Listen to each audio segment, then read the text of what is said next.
본문인 이 민수기 12장은 이스라엘 백성들이 하세롯이라고 하는 곳에 머물 때에 일어난 일로 모세의 형제이면서 여 선지자였던 미리암과 대제사장 아론의 반역 사건에 대한 기록입니다.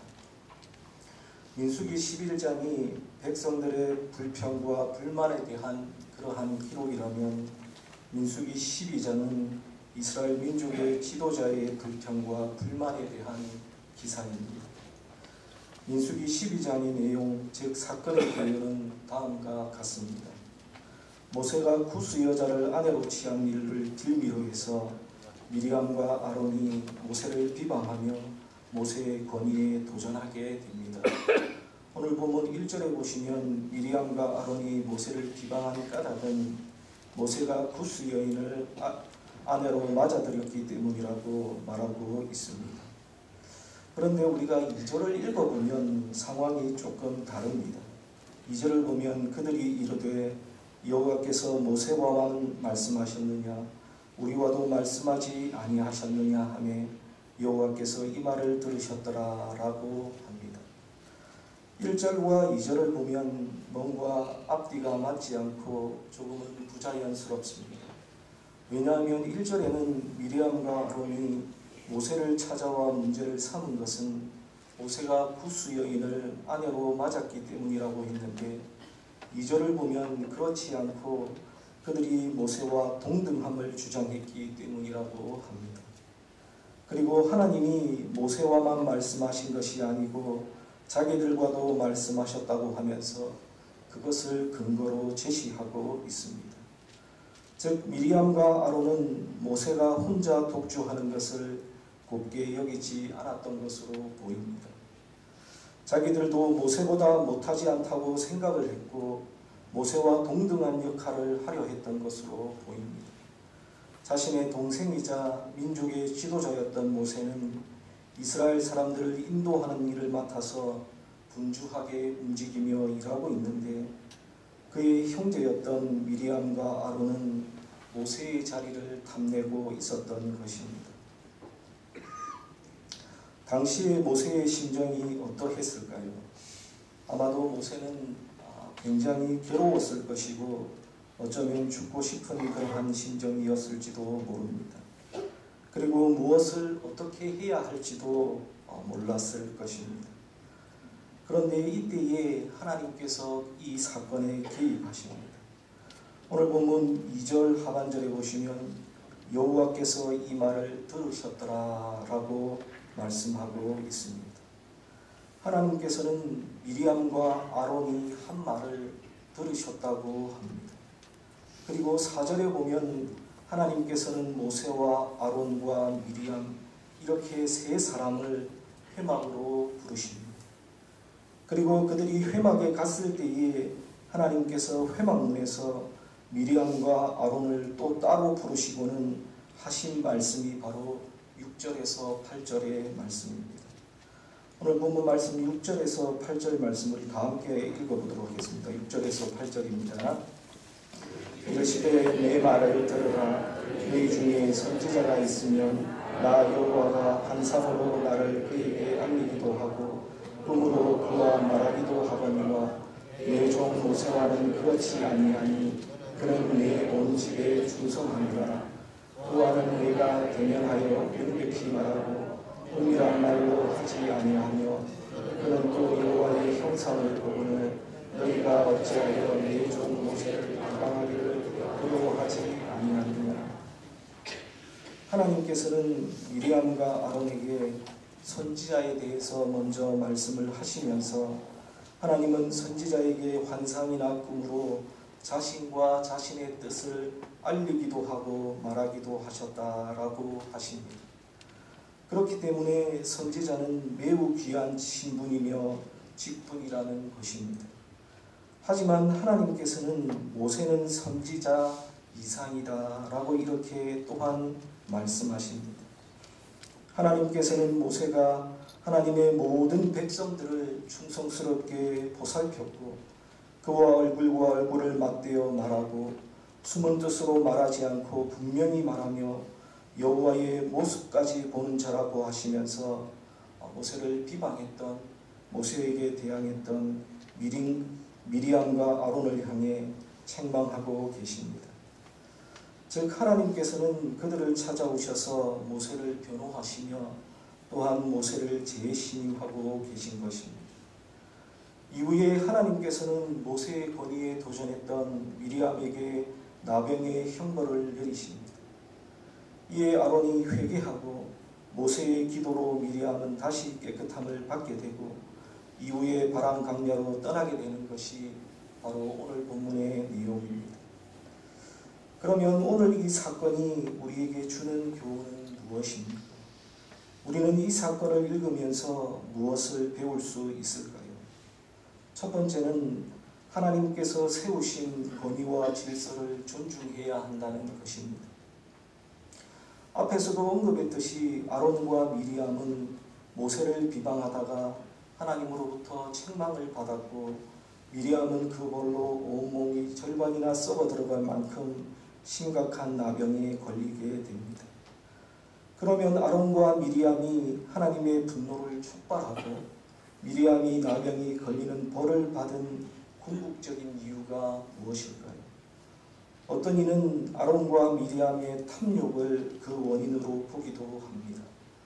오늘 본문의 앞장인 민수기 11장과의 연장선상에서 보면 민수기 11장이 이스라엘 백성들의 탐욕적인 모습을 보였다면, 거기에 대해서 말하고 있다면 민수기 12장은 이스라엘의 지도자였던 아론과 미리암의 탐욕을 보여주고 있다고 보는 견해입니다. 또 다른 견해는 아론과 미리암의 시기와 질투를 그 원인으로 보기도 합니다. 오늘 본문 2절에 보시면 여호와께서 모세와만 말씀하셨느냐 우리와도 말씀하지 아니하셨느냐라고 그들이 말한 부분을 보면 그들은 자신들이 모세에 비해 뒤지지 않으며 자신들도 대접받을 충분한 자격이 있는데 모세만큼 대접받고 있지 못하다고 생각했고, 그래서 모세를 시기하며 질투했고 모세를 비방했다는 것입니다. 하지만 아론과 미리암이 하나님께 책망을 받고 질책을 받고 미리암이 심각한 나병에 걸리는 벌을 받은 것은 다른 이유 때문입니다. 그것은 바로 하나님께서 세우신 권위와 질서를 존중하지 않았기 때문입니다. 사실 출애굽기를 보시면 하나님께서는 모세의 권위와 모세와 아론 사이의 질서에 대해서 이미 말씀하신 적이 있으십니다. 출애굽기 4장 14절에서 16절 말씀, 우리 다 함께 성경을 한번 찾아보겠습니다. 출애굽기 4장 14절에서 16절 말씀입니다. 구약성경 86페이지입니다. 출애굽기 4장 14절에서 16절 말씀입니다.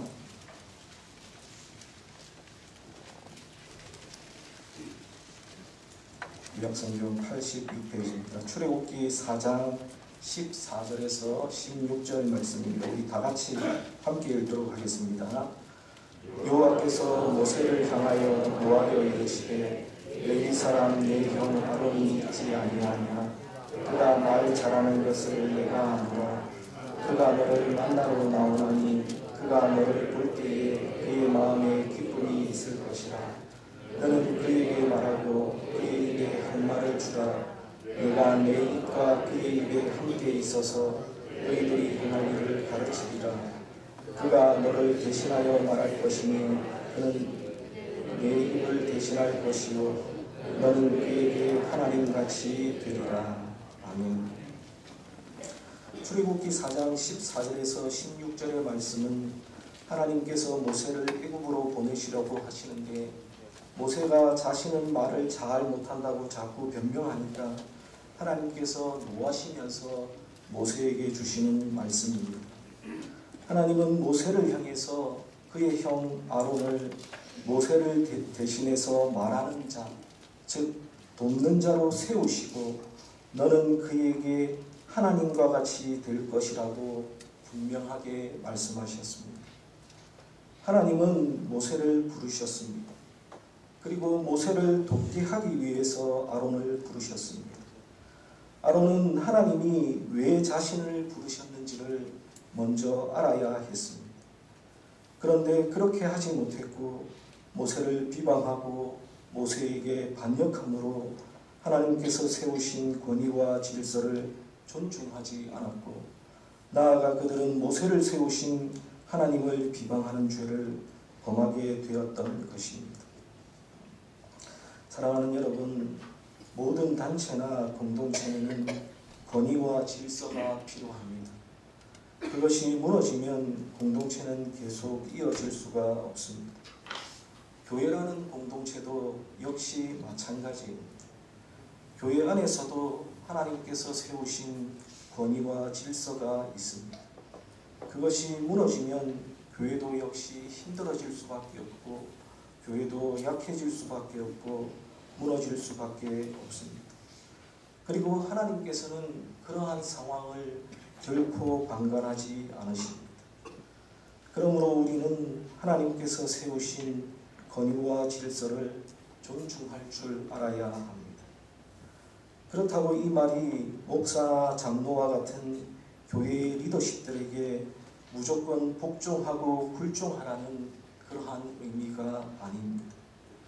하나님께서 세우신 권위와 질서를 존중하는 것은 각자가 맡은 바 직분에 충실하라는 그러한 의미입니다. 목사는 목사의 일에 충실하고, 장로는 장로의 일에 충실하고, 권사나 집사는 권사나 집사의 직분에 충실히 행하라는 그러한 뜻입니다. 또한 각자의 직분에 맞게 충실히 행하면서 동시에 모두가 한 마음과 한 뜻으로 서로 도우면서 하나님께서 맡기신 사명대로 충실히 행하는 것, 바로 그것이 하나님께서 세우신 권위나 질서를 존중하는 그러한 의미입니다. 여러분, 오늘 본문에서 미리암과 아론을 한번 생각해 보십시오. 그들이 왜 모세를 비방하고 모세를 거역하게 됩니까? 하나님께서 그들에게 주신 그 직분, 돕는 자의 직분을 충실히 행하지 않았기 때문입니다. 즉, 하나님께서 세우신 권위와 질서를 존중한다는 것은 결국 각자가 맡은 바 직분에 충실히 행하는 것입니다. 그러므로 우리 산문교회는 하나님께서 각자에게 또 여러분에게 맡기신 그 직분에 따라서 충실히 행하면서 사명을 감당하시는 여러분들이 다 되시기를 바랍니다. 두 번째 교훈은 범죄했을 때에 회개하라는 것입니다. 오늘 본문 9절과 10절을 보시면 하나님께서 미리암과 아론을 책망하신 후에 진노하시며 떠나시고 그 형별로 미리암이 나병에 걸리게 됩니다. 이때의 아론의 반응이 바로 11절의 말씀입니다. 11절에 보시면 아론이 이에 모세에게 이르되 슬프도다 내 주여, 우리가 어리석은 일을 하여 죄를 지었으나 청하건대 그 벌을 우리에게 돌리지 마옵소서라고 간구합니다. 하나님으로부터 모세의 권위에 대한 말씀을 듣고 또한 하나님의 진노하심을 목격했던 아론은 즉시 자신과 미리암이 얼마나 큰 잘못을 했는지를 그들이 깨닫게 됩니다.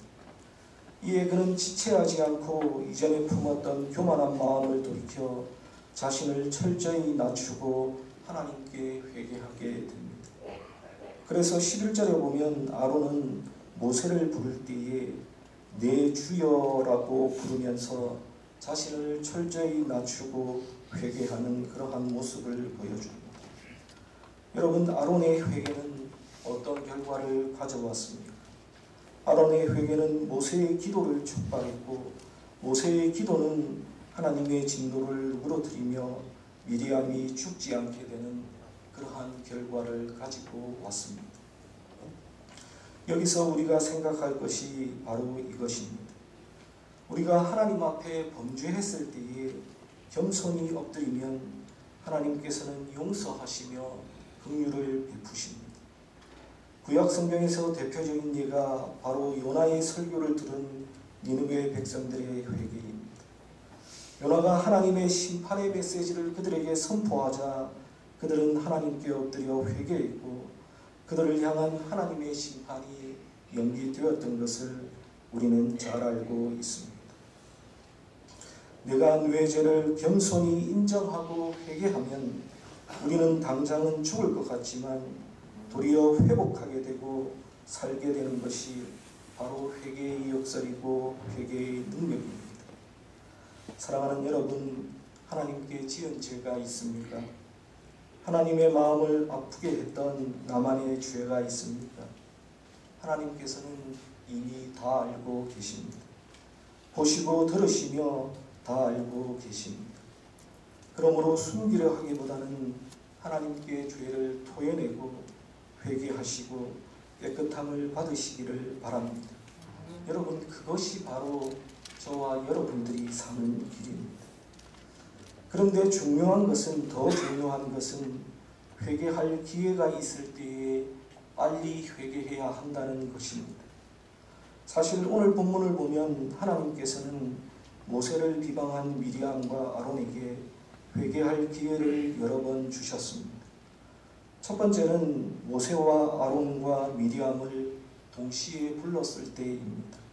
오늘 본문 4절을 보시면 하나님께서는 미리암과 아론이 모세를 비방하는 것을 들으시고 그들 세 사람을 회막 앞으로 나아오게 하셨습니다. 이때가 그들에게 주어진 회개의 첫 번째 기회로 아론과 미리암은 그때 자신들의 잘못을 깨닫고 하나님 앞에 꿇어 엎드려야 했습니다. 하지만 그들은 그렇게 하지 않았습니다. 두 번째는 하나님께서 모세를 제외하고 아론과 미리암 두 사람만 더 가까이 나아오도록 불렀을 때입니다. 오늘 본문 5절을 보시면 회막 앞으로 나아갔던 모세와 아론과 미리암 중에서 아론과 미리암 두 사람을 또 따로 하나님께서 부르십니다. 이때가 두 번째 기회였으나 아론과 미리암은 이때도 자신들의 잘못을 깨닫고 회개하지 아니하였고 도리어 당당하게 하나님 앞으로 나아갔습니다. 마지막 기회는 하나님께서 모세를 위해 변호의 말씀을 하셨을 때입니다. 오늘 본문 6절에서 8절은 하나님의 모세를 위한 변호와 모세의 권위에 대한 재신임의 말씀으로 아론과 미리암이 지금까지는 자신들의 잘못을 깨닫지 못하였더라도 이제는 하나님께서 그들의 죄를 구체적으로 드러내셨기 때문에 바로 엎드려 회개해야 했습니다. 그런데 이때에도 그들은 자신들의 잘못을 깨닫지 못했고 회개하지 않았습니다. 그리고 그 결과가 무엇입니까? 미리암이 하나님의 심판을 받아 나병이 발하게 된 것입니다. 12절에 보시면 나오듯이 살이 반이나 썩어 들어갈 만큼 심각한 나병이었습니다. 우리는 이 사실을 통해서 하나님께서는 우리가 범죄했을 때에 우리에게 회개할 기회를 충분히 주시는 분이시라는 것과 회개의 기회가 주어졌지만 끝내 회개하지 않을 때에는 단호히 심판하시는 분이심을 우리가 기억해야 합니다. 여러분, 우리가 작은 병이라도 빨리 치료하면 쉽게 완치가 되듯이 회개도 빠르면 빠를수록 좋습니다. 작은 병도 키우면 나중에는 고칠 수 없듯이 회개를 뒤로 미루다가는 영원토록 그 기회를 상실할 수 있습니다. 그러므로 우리는 이 사실을 기억하시고 하나님 앞에 범죄하고 범죄함을 깨달았을 때에 즉시 회개하시는 저와 여러분들이 다 되시기를 바랍니다. 그리고 세 번째는 하나님의 공동체는 한몸 공동체라는 사실입니다. 오늘 본문 말씀 15절의 말씀을 한번 보십시오. 15절의 말씀을 보시면 다음과 같이 말씀합니다. 이에 미리암이 진영 밖에 이레 동안 갇혀 있었고 백성은 그를 다시 들어오게 하기까지 행진하지 아니하다가라고 말씀하고 있습니다. 15절을 통해서 우리는 신앙의 위대한 진리 하나를 발견하게 되는데 그것은 신앙이라고 하는 것은 나 혼자가 아니라 우리 모두라는 것입니다. 하나님께서는 죄를 범한 미리암에게 진 밖에서 7일간 격리할 것을 명하셨습니다. 미리암은 이 7일의 기간 동안 모세를 비방함으로 하나님께 죄를 지은 사실과 그로 인한 징벌이 임한 사실을 인정하고 용서함을 받는 영적 갱신의 시간을 가졌을 것입니다. 하지만 이스라엘 백성들은 이러한 미리암 한 사람, 오직 한 사람을 위해서 모든 사람들이 그들의 여정을 멈추고 7일 동안 기다려야만 했습니다. 그리고 16절에 보시면 그들은 미리암이 다시 돌아오고 나서야 하세롯을 떠나서 바람 광야로 갔다고 말씀하고 있습니다. 여러분, 이게 무슨 의미입니까? 왜 하나님께서는 이렇게 하도록 하셨습니까? 이것은 신앙은 공동체적이며 하나님의 공동체, 즉 교회는 한 몸 공동체라는 것을 우리에게 알려주고 있습니다. 하나님의 공동체가 한 몸 공동체라는 것은 오늘 본문 4절에도 보면 우리가 나타나는 것을 알 수가 있습니다. 4절 말씀을 한번 보십시오. 4절 말씀. 4절 말씀 우리 다 함께 읽도록 하겠습니다. 4절입니다. 여호와께서 갑자기 모세와 아론과 미리암에게 이르시되 너희 세 사람은 회막으로 나아오라 하시니 그 세 사람이 나아가니. 미리암과 아론이 모세를 비방하자 하나님께서는 이 일에 개입하시는데 4절에 보면 갑자기라는 그러한 단어를 쓰고 있습니다. 여러분, 무슨 의미입니까? 공동체의 다툼, 특별히 지도자들의 다툼이 하나님께는 무엇보다 중요했으며 급박한 상황이었다는 것을 우리에게 알려주고 있습니다. 하나님께서는 나 혼자가 아니라 우리를 원하시며 그러므로 신앙은 개인적인 것이 아닌 공동체적이라는 사실을 다시 한번 이 4절에서 우리에게 알려주고 있는 것입니다. 혼자보다 함께 할 때에 힘이 나고 더 큰 영향력을 발휘할 수 있는 것입니다. 사랑하는 여러분, 우리 삼봉교회 공동체도 좀 이것을 기억했으면 좋겠습니다. 이것을 기억해야 합니다. 혼자 있으면 쉽게 넘어지고 많은 일을 하기도 힘듭니다. 하지만 우리가 함께 있고 한 몸이 되고 하나가 되면 유혹을 이기는 것도 개인이 하지 못하는 일들도 능히 할 수 있습니다. 그래서 전도서 4장 12절에는 보시면 다음과 같이 말씀합니다. 한 사람이면 패하겠거니와 두 사람이면 맞설 수 있나니 세 겹줄은 쉽게 끊어지지 아니하느니라. 이와 같이 하나님께서 이스라엘 백성들에게 기대하시는 것은 이스라엘 백성들이 한 마음과 한 뜻으로 함께하는 것이고 나 혼자보다는 우리 모두를 원하신다는 것입니다. 그리고 신앙의 본질도 나 혼자의 신앙이나 경건이 아닌 우리 모두의 신앙이며 경건입니다. 그러면 나 혼자가 아닌 우리 모두를 위한 신앙을 위해서 우리가 해야 할 것이 무엇입니까? 우리가 힘써 지켜야 할 것이 무엇입니까? 그것은 바로 기도입니다. 공동체와 지체를 위해 기도하는 것, 그것이 바로 우리 공동체를 위해 하나님께서 하기를 원하시는 것입니다. 오늘 보면 13절 말씀을 함께 보겠습니다. 13절입니다. 13절 말씀 우리 다 함께 읽도록 하겠습니다. 모세가 여호와께 부르짖어 이르되 하나님이여 원하건대 그를 고쳐 주옵소서. 13절을 보면 모세는 아론의 간청을 무시하지 않고 하나님께 힘을 다해 고쳐달라고 부르짖고 있습니다. 그런데 이 13절의 말씀에는 흥미로운 것이 두 가지가 있습니다. 첫째는 민수기 12장 전체를 통틀어서 모세가 했던 유일한 말은 미리암을 위해서 하나님께 중보하며 간구했다고 하는 이 13절이 유일하다는 사실입니다. 여러분, 이 민수기 12장을 1절부터 16절까지 다시 한번 읽어보십시오. 모세가 그 입을 열어서 모세의 말이 기록된 그 절은 이 13절이 유일합니다. 미리암을 위해서 기도했던 그 말이 바로 모세가 했던 유일한 말입니다. 둘째로 모세의 이 기도는 간절했습니다. 13절은 모세의 기도로 내용은 다음과 같습니다. 하나님이여 원하건대 그를 고쳐 주옵소서. 여기서 제발 바라건대 원하건대라는 뜻으로 탄원과 간청을 나타내는 히브리어 단어 나라고 하는 그러한 단어가 있는데, 이 단어가 한글 성경에는 한 번밖에 나오지 않지만 원어 성경에는 2번이나 나오고 있습니다.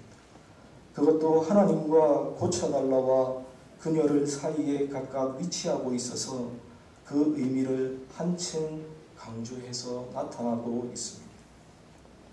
그래서 이 13절의 모세의 기도를 히브리어의 어순대로 직역하면 다음과 같이 번역할 수 있습니다. 제가 히브리어의 그 어순대로 한글 순서대로 읽어드리겠습니다.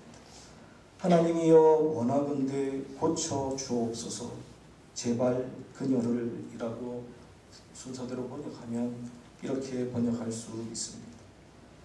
이를 통해서 모세는 자신을 비방했던 미리암에 대한 사랑을 잃지 않고 그녀를 위해 간결하면서도 전인적인 호소가 담겨있는 참으로 절박한 중보 기도를 하나님께 드렸다는 것을 우리는 13절을 통해 알 수 있습니다.